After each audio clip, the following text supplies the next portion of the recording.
Hello, it's Liam Killam. Today we're going to be looking at some really useful software. Oh, hey there guys, it's Future Liam. Upon editing this video, I realized that I never actually said the name of this plugin. So it's called the VHS Audio Degradation Suite, and it's dope!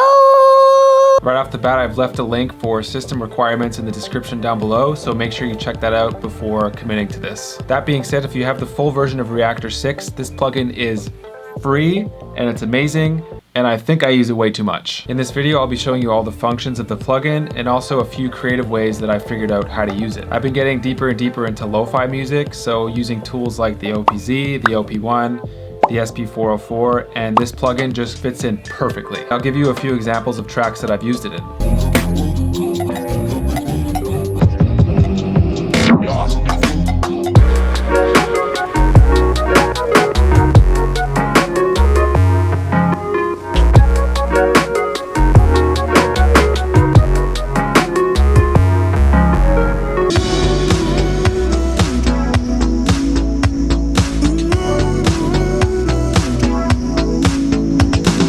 Those tracks that I just showed you are all available on my SoundCloud for those of you who are interested, and also the track that we're going to be working on today will be available on my SoundCloud once it's done. So you guys are lucky, you're getting like a sneak peek. Before we get started though, I want to give a shout out to a few people who've been giving me some love. Thank you, PolyZid Games Official. This gave me some ideas for my new track. Thanks, mate. By the way, you gotta subscribe. This is a comment on one of my OP1 tracks. I'm super happy to help, and thank you for the subscribe. Some more love here from All Access Life. Another banger, very educational and fun. Thanks for the entertainment, brother. I'm always looking for new ways to entertain you guys as well, so if you have any suggestions for that, just leave that in the comments below. I'm super happy with how things are going with this channel. I'm getting new followers every day, and it's just really cool to see it grow. So thank you for your support, and let's get on with it. We'll start by looking at the plugin and just seeing what we could do with it. I'm also going to say that there are no rules. What I'm about to show you might not work on all of your tracks, but there were a few occasions where I just tried something wacky and it ended up working, so there are no rules. And we'll start by just using it on this synth line. I'll show you the before and after just by loading up the plugin without changing any of the presets.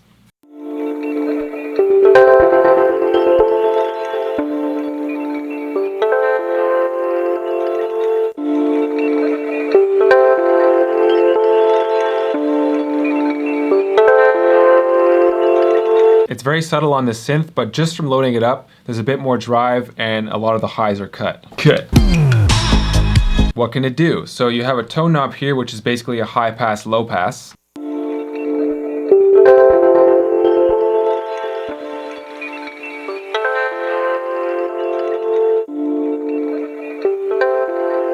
You've got a drive knob, which adds drive, a little bit of distortion, and some gain.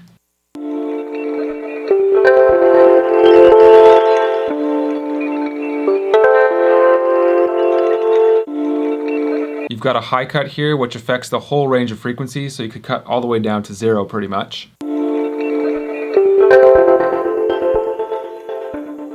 You've got a sweet compression knob. I don't like to use too much of this because it really squashes.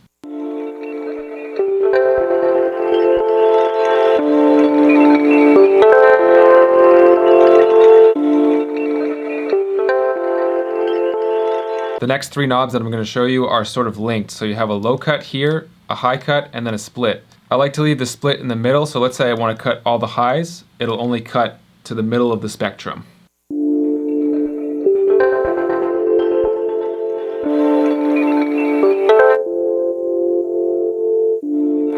And obviously same thing with the lows.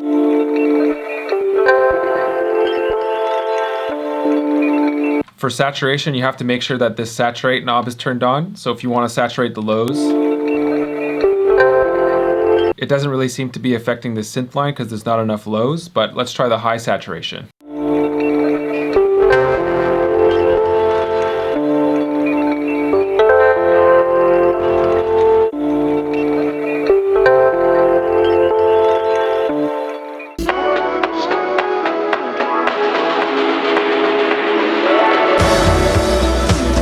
Second row, this row is awesome for degrading your tracks. So you've got warp, flutter, flutter 2, and wow.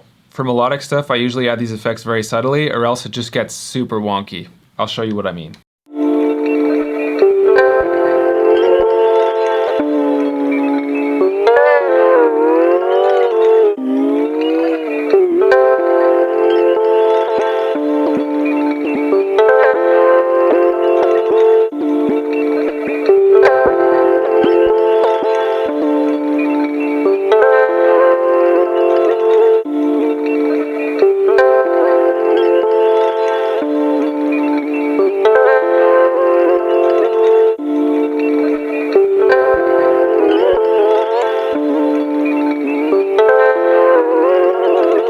It's some really cool stuff though, like you could get really creative with this. I wonder what all of them sound like at full blast. Let's try it out.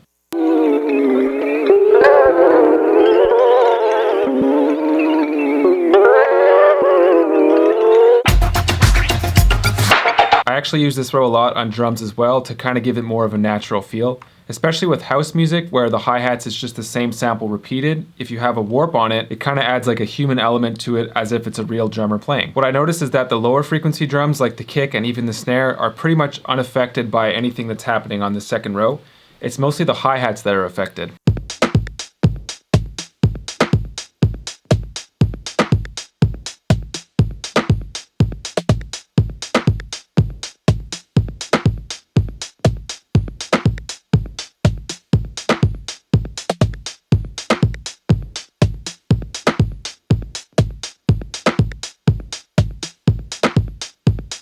You could hear that with the warp effect, the hi-hats are changing in pitch and they're slightly at a time. We'll head back to the synth and let's continue with the third row. We have this simple wear knob, which is basically just another type of saturation or distortion.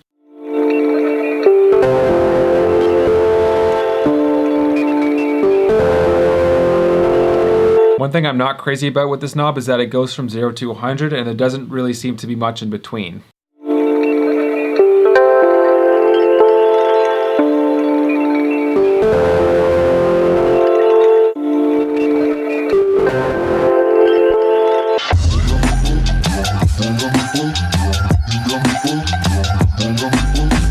Looking into chorus, this is my favorite chorus. It's so dirty. Once again, to activate it, you have to make sure to press the chorus knob here on the right. The best thing to do from here is just tweak the chorus speed, delay, and width knob and find something that works with your track.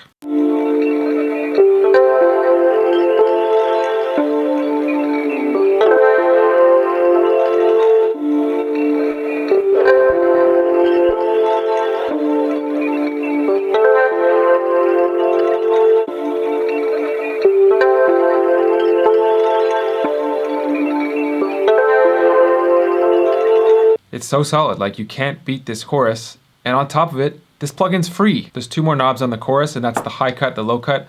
I actually never use those because you have the same thing in the first row. You have a simple mono switch here on the right, which makes the track mono.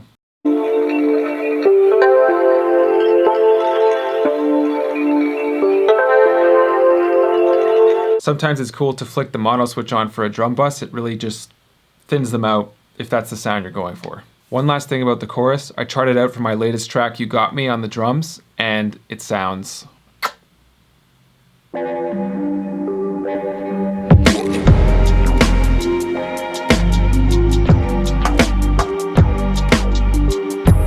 It doesn't always work, but let's try it on these drums along with the synth and see what that sounds like.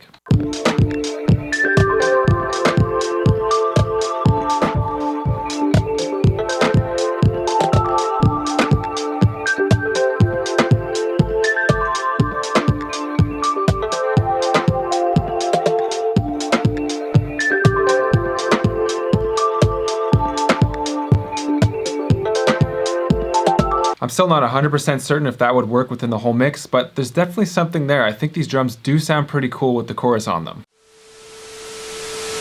Some people might think that this next feature is like controversial or something. A lot of producers are trying to do the exact opposite of what this feature does. They're trying to avoid any sort of hiss or noise or subtract it from the track, but this plugin adds noise. So I'll bring everything down to 0. There's 3 types of hum here. There's hiss, crackle, and noise. I'm going to turn the pre-switch on.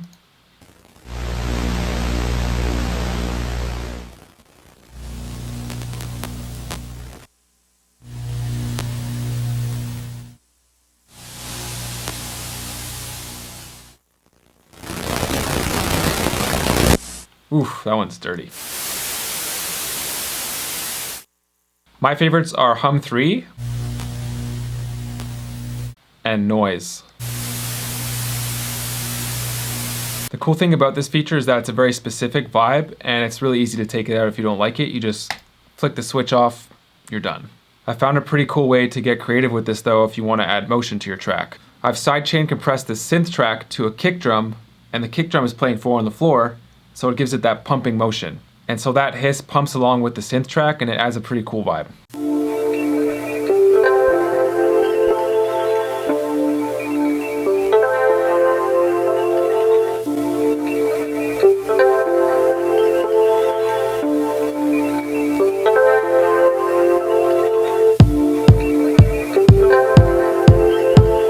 The last thing we'll do is add the VHS emulator to the master track. I'm warning you though, make sure that you're happy with the full mix before actually adding it. There have been several occasions where I've tried mixing the whole track with the VHS emulator on the master, and when I decided that it wasn't working and I wanted to step away from it, I took it off the master and the whole mix was just completely thrown off. So let me plop this on the master here and we'll see what it sounds like.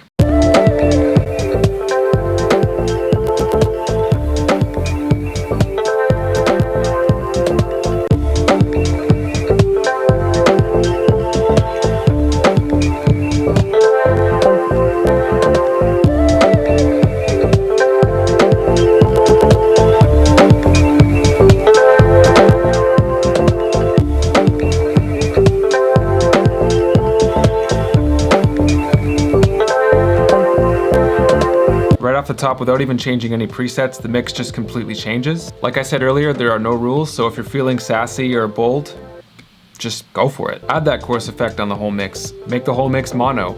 Use the wear knob. And we're done here. Thank you guys so much for watching. If you're into this sort of content, please make sure to like and subscribe. Maybe drop a comment. If you guys have any questions, just let me know. Super happy to have you here. And yeah, I'll see you in the next one. Cheers.